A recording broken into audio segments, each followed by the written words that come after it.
Good morning, everyone, and welcome. I'm Reverend Anthony D. Schubert, canine handler and trainer. I want to let everyone know that this is the day that God has called, that God has presented and be set before you to have the greatest victory over the enemy, and as well as for you to reach every blessing that He has promised. But in order for us to find the blessings of God, our will must be aligned with God's will. But what happens when our will is not aligned with God's will? Well, that puts us in a position as to when the question is asked, well, what is it that you want to be in life? All of a sudden, we sit back and say, well, I really don't know. Or better yet, well, where are you headed in life? Then we sit back and say, well, I really don't know.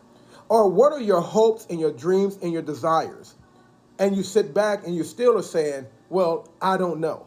Well, I'm here to basically provide an actual answer by way of God's word as to how you can gain forth a greater understanding as to how you can reach your purpose and walk in your identity. So we're going to come from Proverbs, chapter 3, verse 5 and 6. And it says, trust in the Lord with all thine heart, and lean not unto thine own understanding. In all thy ways acknowledge him, and he shall direct thy paths. Verse 7 says, be not wise in thine own eyes, fear the Lord, and depart from evil.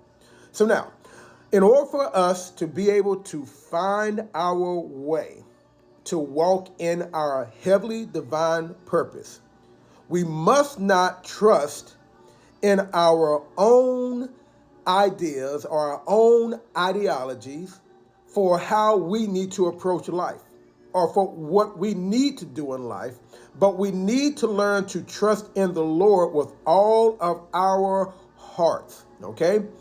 Where your heart goes is where you're going to go.